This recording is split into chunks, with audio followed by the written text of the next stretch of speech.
Hello everyone, welcome to our Reading at Stanford Infant School. Normally we have our parent workshop in the hall. Unfortunately this year, obviously we can't do that. But I hope to give you the same experience and to give you some information about how we teach reading at school and how you can teach it at home. I'm going to share my screen with you with some slides and talk you through them. So I hope you enjoy. So, what is Reading at Stanford Infant School? Well, we hope to make it fun, stimulating and enjoyable for the children. I'm going to talk you through how we teach reading. So basically, I want to understand how reading is taught at school and most importantly for you, explore ways of supporting reading at home with your children. We want to promote a love of reading in our school. We want our children to become discerning readers, to love language, to be able to talk about books and texts and enjoy their reading. We want them to be able to successfully use a range of strategies when reading to help them decode words, to find out meaning and to understand what they're reading. We want them to feel positive and have a strong identity of themselves as readers, to foster a love of reading, a lifelong love that they can apply throughout their future. So there's been lots and lots of research of reading, but I think this particular part of research by Rose summarises and explains what reading is all about, particularly for young children. There's word recognition, which is the ability to recognise and understand the words on the page. And of course, language comprehension, the ability to understand language. We need to have both in order to read. Neither is sufficient on its own. So for us, in an infant school particularly, we work a lot on word recognition and phonics initially. But alongside that, the comprehension, language, understanding, talking about books is key for the children to have that full experience of reading and what reading is about. So on this diagram, it's split into 4 quadrants and it shows the experiences that different children can have depending on their abilities and their experience in word recognition and language comprehension. Good word recognition and good language comprehension, that's where we would like all our children to be at. But there will be some children who have poor word recognition and poor language comprehension. And for those children, reading is always going to be tricky and we have to offer lots of support.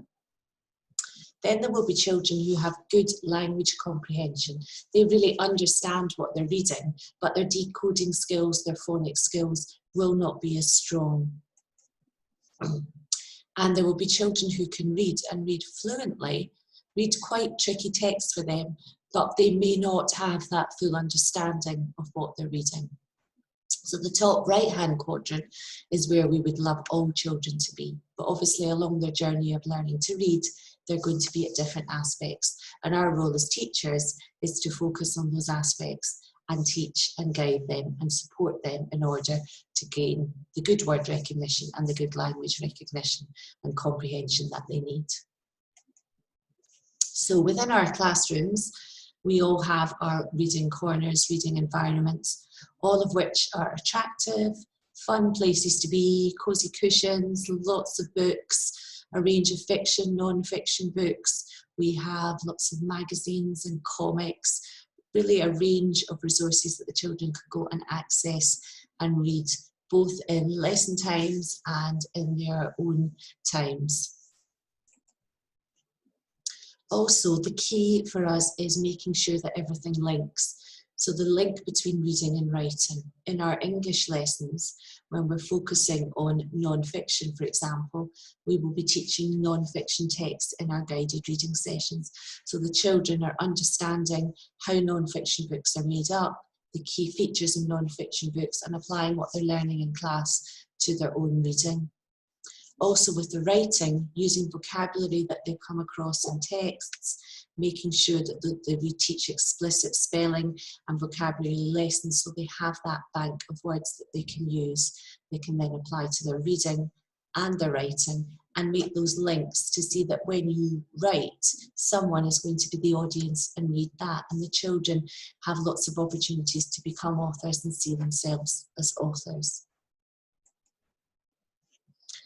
Story maps are really key because reading is not always about reading the text on a page, but looking at key text that we look at in school and the children, along with their teacher, mapping the story, drawing pictures, thinking about the sequence of the story and acting out the story together. Really embeds that story language and that focus of developing reading and reading aloud to make it exciting and fun to listen to. Retelling familiar stories, rhymes and poems, particularly for our youngest children, when they don't have those reading skills, to be able to retell a familiar story, act it out, use puppets, really immerse them in the genre of the story is so key and important. And also developing their phonological awareness so they can hear words, they can hear the patterns of words, particularly with rhyme or repeated phrases in texts is key for the children to have that story language. Shared reading, reading together in groups or reading with the teacher, looking at a text, either a big book like in this example, or reading text together on the computer screen with the teacher or another child pointing and everyone reading along together. This gives opportunities to really look at words, pull words apart, decode words, talk about their meaning, really focus on the structure, how the author has used certain words or used punctuation to develop the story and for children to understand how we can apply all of our knowledge of reading together. Reading aloud and reading and shared reading with everyone joining in, looking at the same text, really promotes a lot of discussion as well with the children to really develop their understanding and comprehension too. For us, the most enjoyable part of the day, certainly in my class, is first thing in the morning when we do our guided reading. So the children come in the morning and we do the register and then we go straight in. Every class in the school will go into their guided reading session. So that will be book browse in reception and year 1 and reading workshop in year 2. Within that, there's the guided reading session and the children will work on the same book for 2 weeks. Within those 2 weeks, they'll have 2 opportunities to read with the teacher and 2 opportunities to read with the teaching assistant as well. So 4 opportunities to really dig down into those books. The first session, when we look at those books, would be talking about the front cover, discussing what the story might be about, looking at the author and the illustrator, perhaps discussing whether we've read any other books by the same author before, and thinking about what the story might be about, or if it's a non-fiction book, again, looking at the front cover, thinking about what the contents would be, what we're finding out about.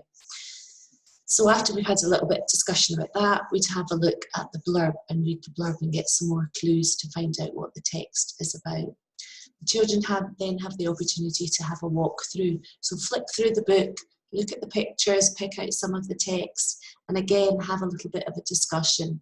Often the children will point out things that they've noticed, things that they're familiar with, or begin to start reading some of the words. And at this point, we can teach some new vocabulary of words that they may have not come across before, so that they're prepared when they read the book.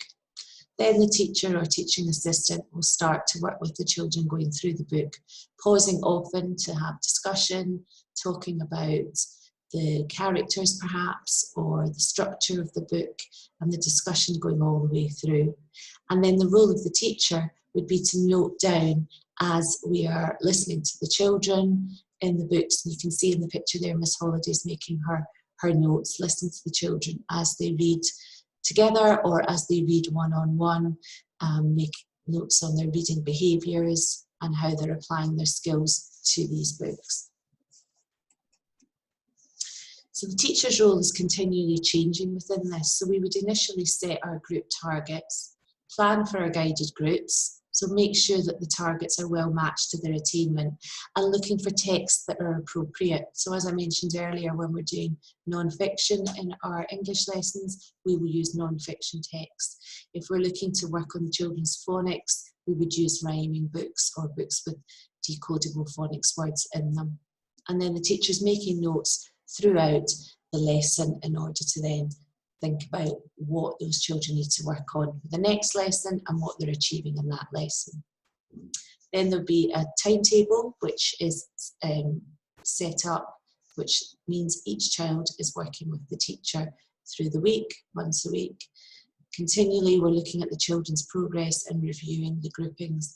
So your children may say to you, oh, I was in amazing group and now I'm in brilliant group or something. So because we are continually assessing as we go, the children may move depending on the focus teaching for that particular group. So these are the activities that we would be doing. So as I mentioned, there would be reading with the teacher. Each group gets a session to read with the teacher every day. Then there would be a follow-up task. That could be rereading with the teaching assistant. We tend to do that on the first week. And then on the following week, they will be doing a written or oral comprehension activity based on the book. Then there would be 3 independent groups. So children would be working on the computers, either on their phonics or spelling, or perhaps on the iPads. Then we would have Book Corner, where the children have opportunities to read independently or read with a learning partner and reading for pleasure. And then the last one, polishing and practicing, may be opportunities to play some phonics games or do some phonics or spelling written activities based around the learning in the school. Here's some examples of phonics and spelling. So we use spelling play, we use phonics play, and we have lots of games and activities, also express. So lots of games and activities that the children can explore and develop those skills on the computers and on the iPads as part of their reading workshop independent task. Phonics and spelling and word level, really key to develop their phonics skills. We have our discrete phonics lessons as well, separate to reading workshop and book browse, but including that within the reading workshop and book browse to give children more practice. This could be an independent activity, playing some games, as the examples in the photographs here, or it could be working with an adult to support them as well. So really thinking and focusing down on the words, the phonics, and the spelling, that the skills that they need to apply to all of their reading. And here are some more activities. Comprehension, which we're going to put another video on for you, exploring a little bit more about comprehension, but here are just some examples. So the children going back to the book and doing a task related to their guided book. So that could be a sequencing task. It could be a closed procedure with missing words. It could be answering comprehension questions about the task. It could be matching some sentences, beginnings and endings, really digging down into the text. And what we would like the children to do is really go back and look through the text and find the particular part of the text that answers the questions, look for evidence. And they are very familiar with the text because they've read them 3 or 4 times before they go on and do the comprehension activities. So in order for you to see how we teach book browse and reading workshop, we've got a video to show you. So it will be part of these workshop videos that were saved. So at this point, you can either pause and watch the video, or you can carry on watching this and then go back and watch the video later. There are lots of opportunities for reading and time to read in our classrooms. So reading aloud, story times, and the children and teachers are sharing books, stories together.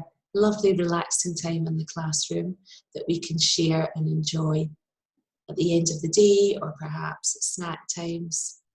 And then also, as I mentioned earlier, some shared reading. So along with everyone sitting and joining in and reading together.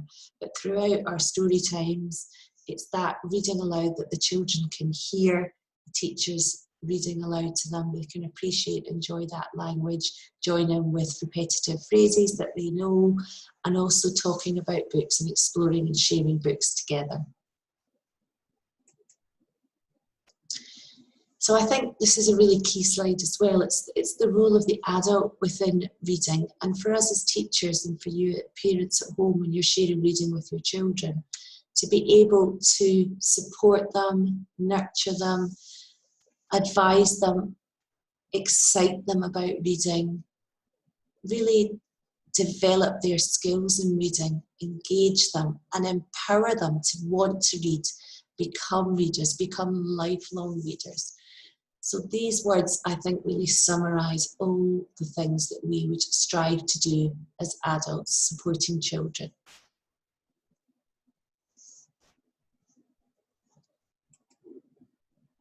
And ultimately, we want our children to love reading, to be able to pick up a book and have that reading for pleasure, to have reading as a hobby in their spare time, to enjoy the world of books.